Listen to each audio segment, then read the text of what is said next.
Not, well, if you stop at the post office, ask, there may be some. We've got a few of those saplings, so that was a nice thing that we had to give away.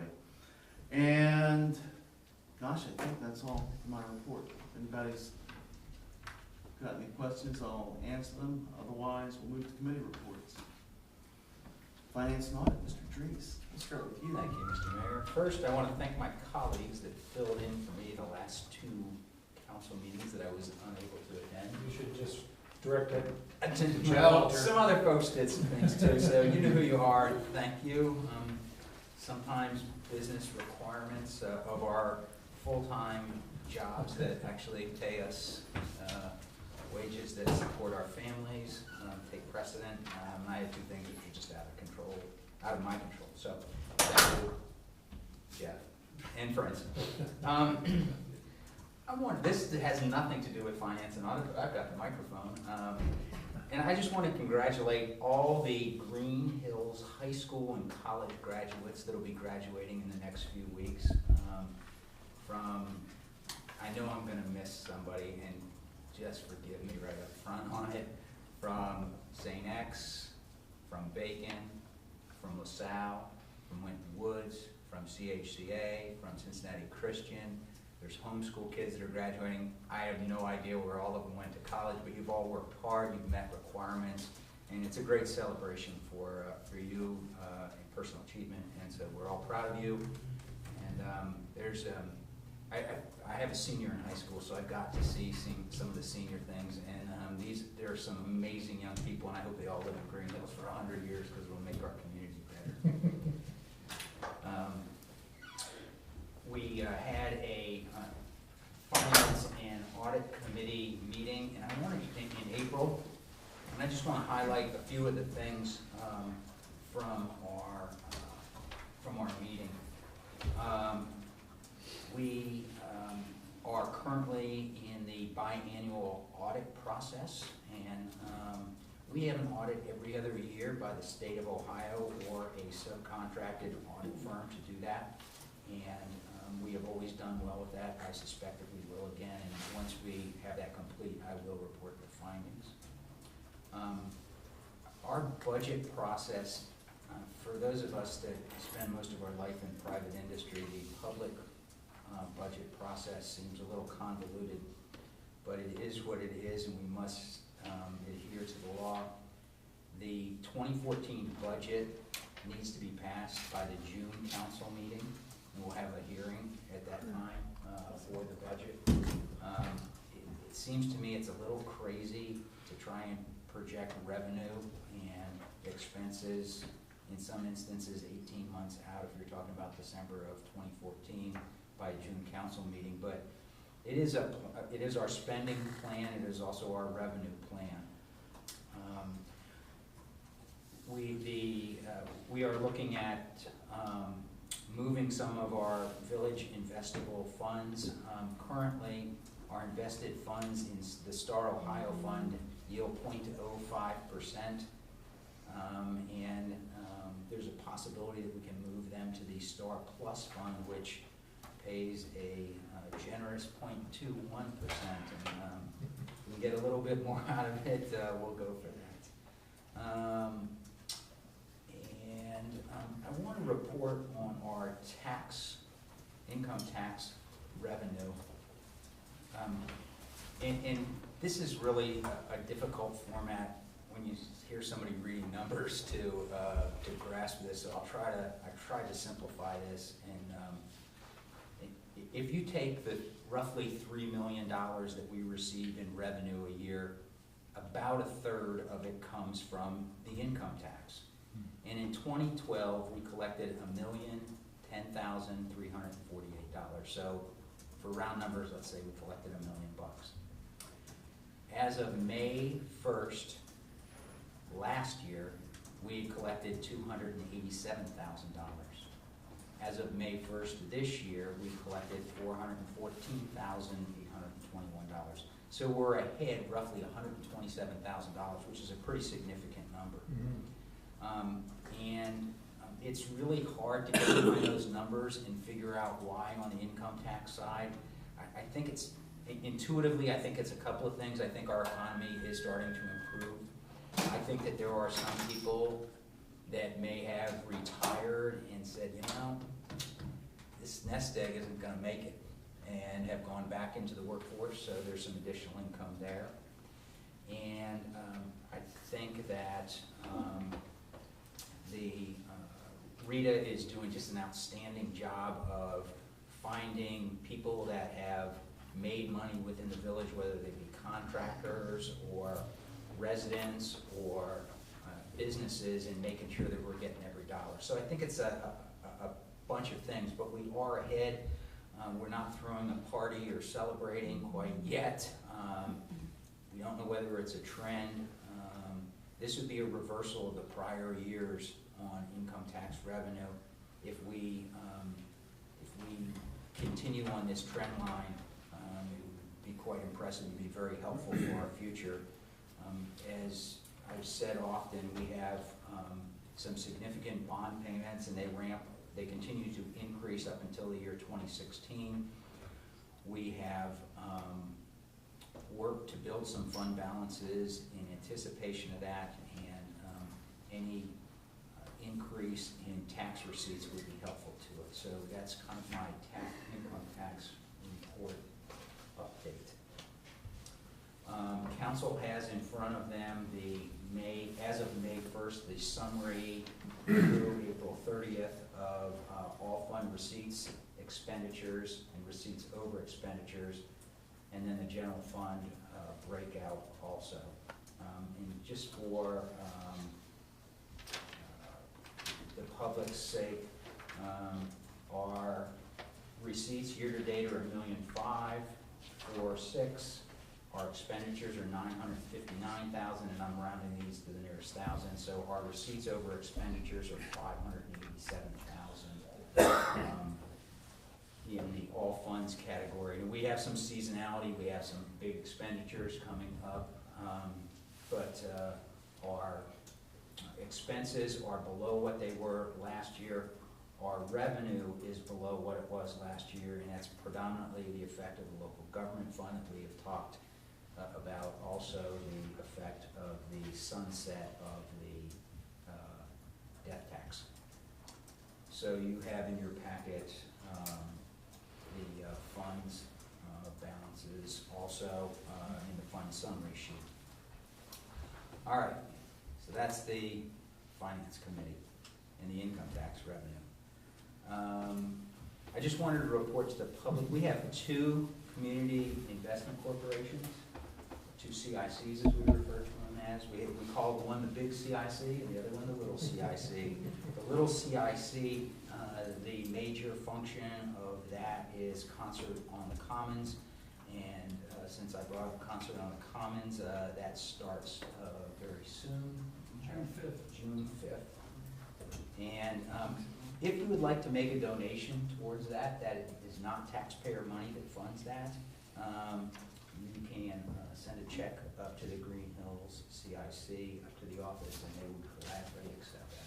And just to add on to that, I talked to Jim Miller, and it's been more of a struggle to get the sponsorships. They finally have come in. We'd like to thank Wooden Limping is really stepping up to the plate and helping us out. But so, you know, even little donations towards a very fun and good event for our community really do help. And Jim's a go-getter and has done a fantastic job. So we want to continue to support him as people watch much tighter, you know, what they spend and what they donate towards. Thanks, Gordon. Sure.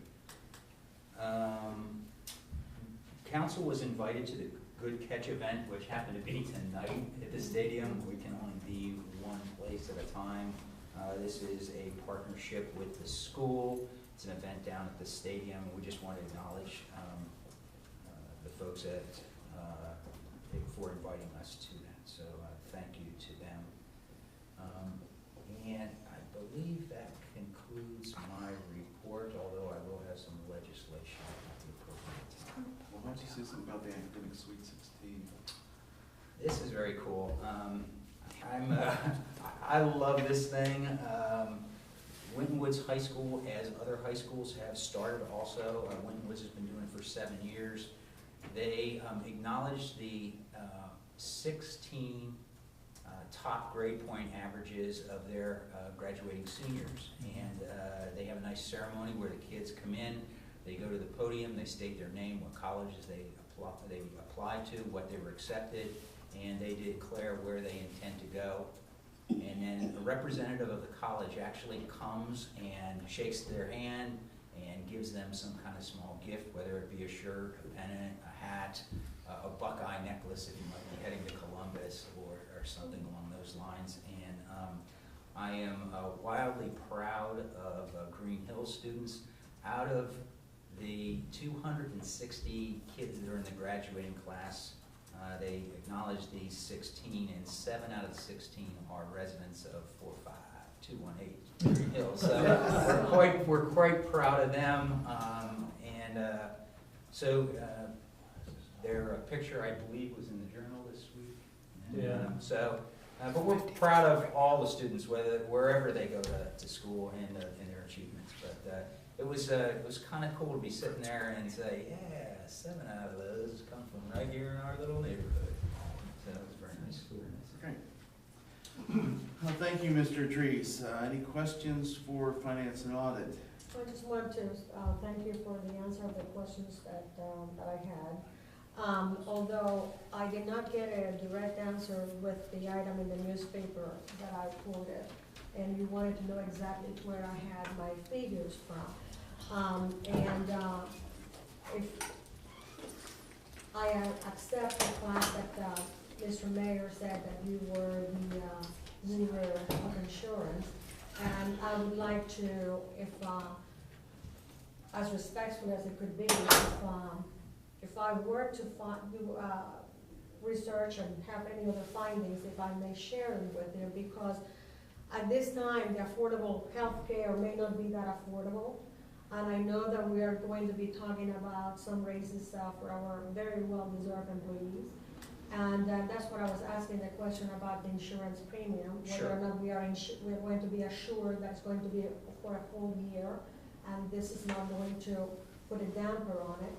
And I'm concerned because all the literature that I have had so far indicates that this affordable health care may not be that affordable.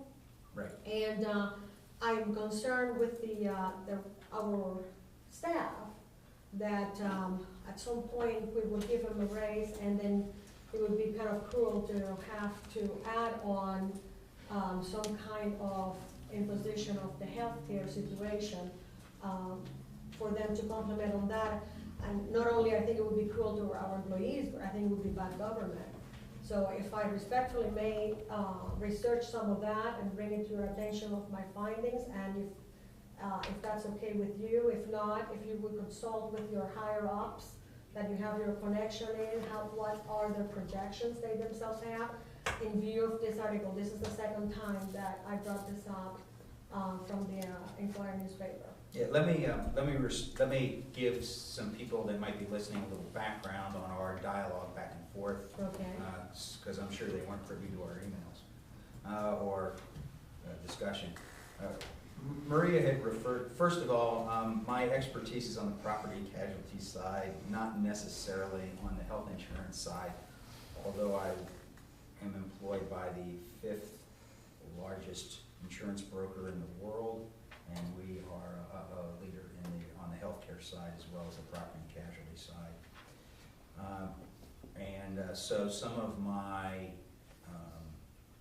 comments are from the experts that are employed by my company.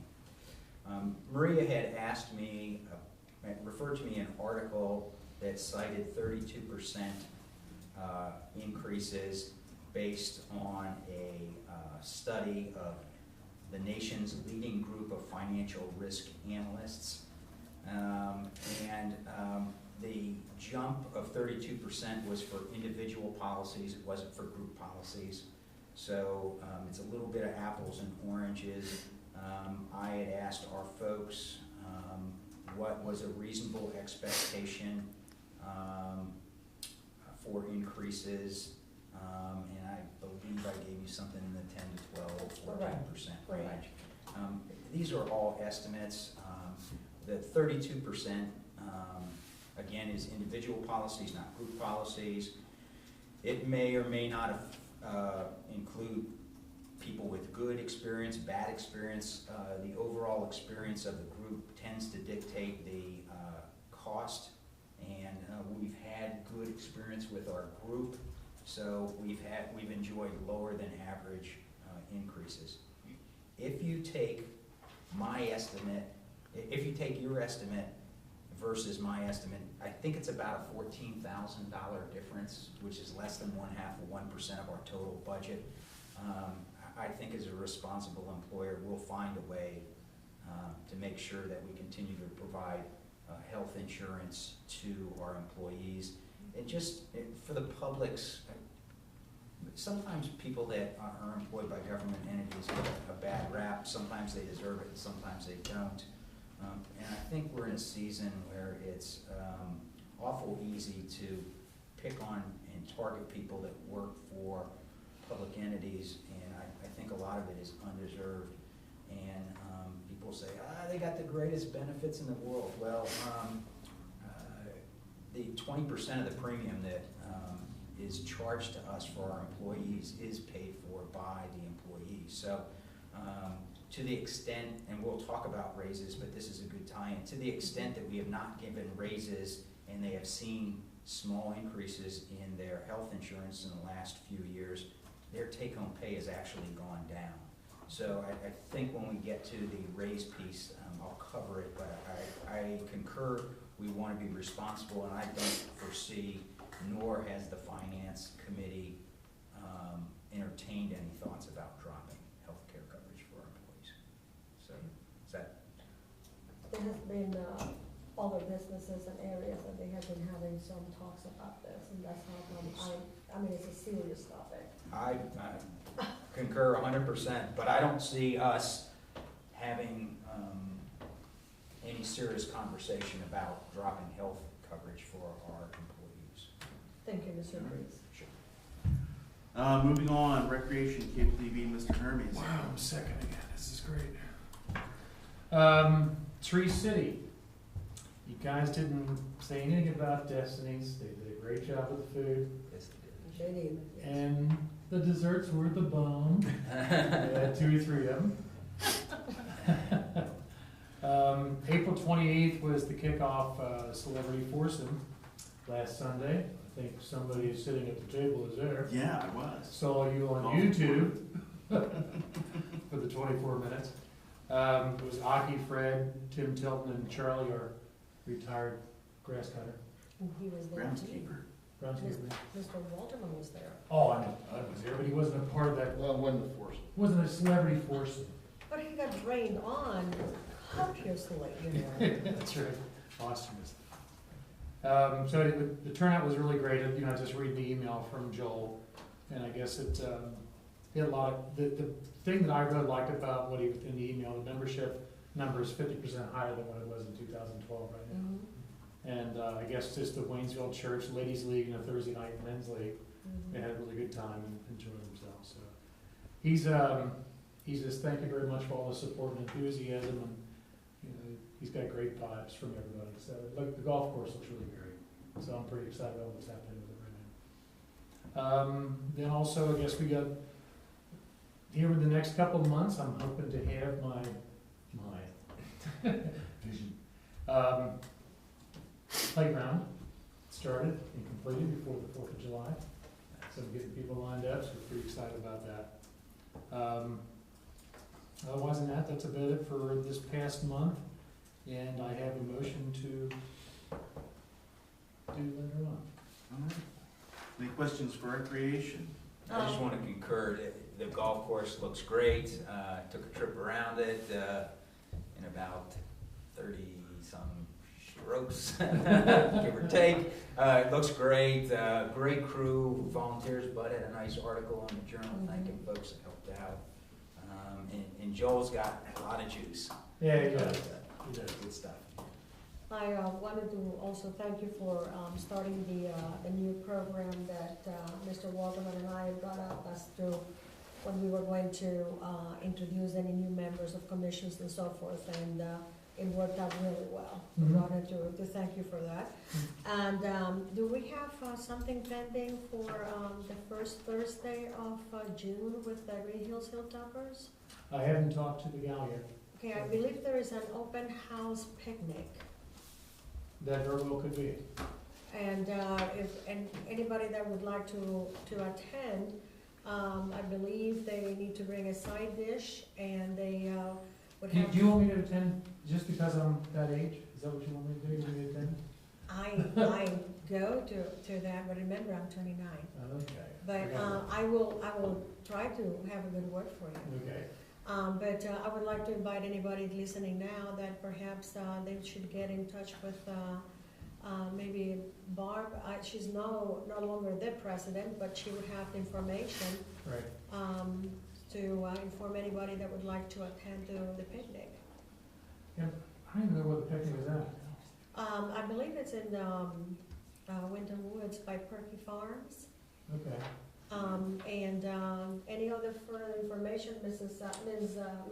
Kovak, would you have any information Is about this that? in June? Yes, it's coming up. It's okay, it's the first Thursday of June, June 6th, well, yeah. yeah. Perhaps Okay. could you find out and let the village manager know, so if anybody wants to find out anything further, they would be able to call the office? Sure. That would be great. Thank you. Community development, Mr. Halter. Yes, a brief report. I'd like to thank Doug Kohler for his tools, time, and effort in painting the roof of the golf shack. Now it looks like a pro shop, for sure. Really appreciate that. And we're kind of in inhale mode on our group, and more information will be coming next time about Community Day at the pool. June 12th, the flag, presenting the flag at the concert. And I will have an ordinance at the proper time. All right. Thank you. Any questions for community development? Traffic and safety, Mr. Walterman. Mr.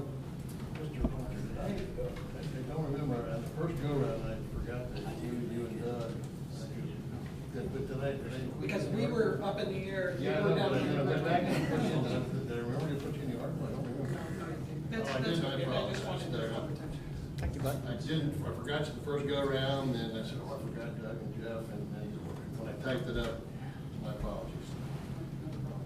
Doug and Jeff spent 2 days pressure washing and painting the lid on the caddy shack out there, and it looks great. It turned out good. My apologies.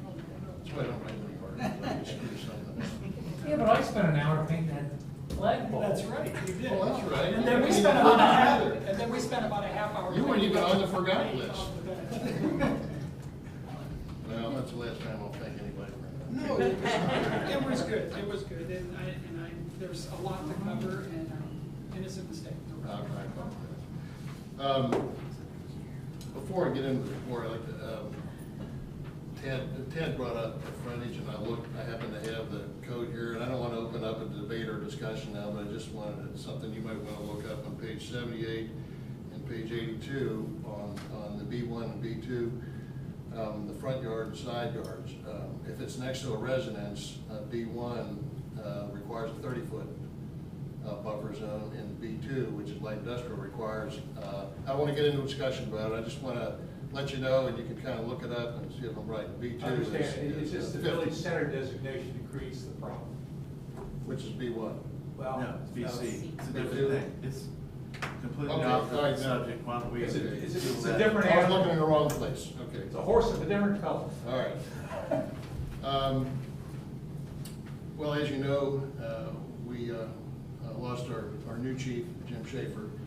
However, not really breaking stride. We were all kind of used to looking for and interviewing fire chiefs, and we're getting pretty good at it. Police chiefs. Police chiefs. Police I'm chiefs. sorry. Tony was not No, surprised. Tony, right here. You're He didn't secure. even hear it when it is.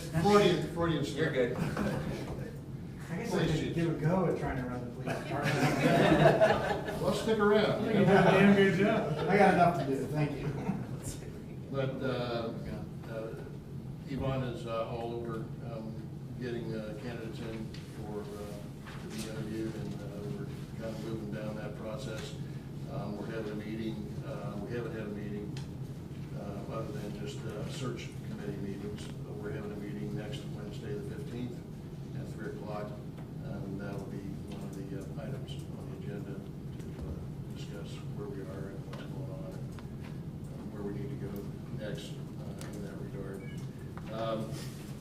We also lost one of our, this is stuff, I'm bringing this stuff up because Ann wasn't able to make it tonight, so these are things she probably would have brought up. Kevin Williams, we've known that Kevin was, he's one of our policemen and has done a very good job, and he was looking around, and we knew he had, was on the interview list for another department in Woodlawn, which I think is his home base, and he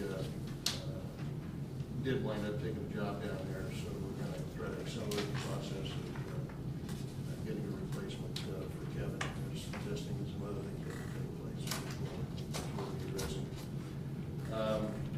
And lastly, just wanted to do what I always do and remind everybody when you go to renew your license plates, that you make sure when they hand you the form back that it says Greenhills, because many times, and we've all probably experienced it up here, many times they put the wrong community down there for whatever reason. And just make sure that it says Greenhills, and if it doesn't, point it out to them and they'll fix it for you. That's my report. Any questions for traffic and safety? Hearing none. Service and Streets, Mr. Adams. Thank you, Mr. Mayor. First off, I want to thank Yvonne for turning the air on. I didn't know if I feel Anybody feeling cool yet? How does it feel to go last? I feel weird. For me, it's all about trees for my grief report. I'll keep it brief. I also attended the Tree City USA event hosted on the 19th, and I echo it was a great event. Thank you for everyone that put that together. You represented the village well. It's neat to see a lot of people from all around the area being there and kind of taking in the village. I also attended the Arbor Day celebration on April 20th on the Commons, another great event. My daughter even won a bird feeder from Talk Birds Unlimited, donated by them, so thank you very much, great event. Then I had two different village residents contact me about tree-related issues. One issue we had resolved, thanks to Yvonne, and the other one will be discussed at the next tree commission meeting. And then also, as the manager had mentioned about the trees, notice those in front of my house, but with the markings, the red and the yellow. I have a red and yellow in front of my house, so I guess one's coming down and the other one's going to be pruned, but watch out for those. And I just think it's neat. I feel the wonderful trees that we have in the village really are one of our biggest assets. Love them, and it's neat to celebrate it, acknowledge it, and hope to nurture this wonderful resource that we have. So remind all the residents to take care, a little extra care of their trees this spring and summer. Lastly, I wanted to thank Officer Kevin Williams, as Councilman Waltman mentioned, for his service to our community, and wish him and his family well. Concludes my report. All right, thank you. Any questions for Service and Streets? Hearing none. Intergovernmental Affairs, Laws and Rules, Ms. Walter. On April the 4th, I attended the Greenhills Hilltoppers. On April 12th, I did the mentoring for the Global Academy. On the 8th, I talked briefly with Representative Village and Senator Sykes, and we already have gone over the message that they had. 410, I donated a classical guitarist show for the Global Academy, and this particular group of students were totally in awe. And I'm trying to do something to be the liaison for the school, as well as I am for the Laws and Rules Committee. My liaison with the library, I talked to Amy several times. She says that she tries to put notes on the newspaper about the events that are happening in the library. I attended on 4/19 the Tree City USA, on 4/20 the Arbor Day, and that was incredible. incredibly heartwarming to see those young lads digging the hole there and planting the tree. And, you know, it was, we just watched, but they did all that heavy work, and I really would like to thank them for that. On the 425, I just happened to have a meeting with the EACC, which is the European Association in Cincinnati. And I put them in contact with either Jeff Halter or with Ms. Kova. They usually look around for sites to have unique kind of businesses, and in this case, it would be French businesses. So I put them in contact with you for a future relationship, perhaps. On 427, I attended the Hamilton County Municipal League, and I already had made reference to that. There were a lot, it was packed. There were a lot of people complaining about this House Bill 5. And I think this is a serious matter, which unless it ends up at the year and it goes to rest, I think we will have something to contend with. So I thank Mr. Forbes for keeping us informed on that. On 420, I met briefly with the attorney, with the state auditor, David Dobbs, and praised him for the standing up to the Governor Kasich and forcing him to turn over the books on the Jobs Ohio Corporation. He said that he did it because he felt it was the right thing to do. Yesterday in the Inquirer, they had a writing that former Justice Cupp is one of the advisors for the auditor office. So that is still in full swing. I wanted to remind you that Laws and Rules met on the 1st of April. All the minutes were sent to Mrs. Lives. The 429 meeting was canceled because otherwise it would have been a second meeting. We don't have one at this time in May because the 4th Monday of May falls on Memorial Day. And Mr. Walterman, if you don't think that there is a reason or a need to have one, we can have it any other time. But if you don't think that is anything pressing, Ms. Kovac, that we need to get together, please let us know as soon as possible. If not, the next meeting will be in June. And this concludes my report, Mr. Mayor. All right, thank you. Any questions for Intergovernmental Affairs? Hearing none, I think it's time to move on to new business. Mr. Halter, I believe you have the first item. That is correct. I have the first reading of ordinance number 2013-11-CD, authorizing the municipal manager to enter into an agreement with Sullenberger Associates regarding Greenhills National Historic Landmark nomination. Mr. Mayor, I move to suspend the rule reading the ordinance in its entirety and to read the ordinance 2 times on 2 separate occasions. Is there a second? Second. It's been moved and seconded to suspend the rule requiring reading this ordinance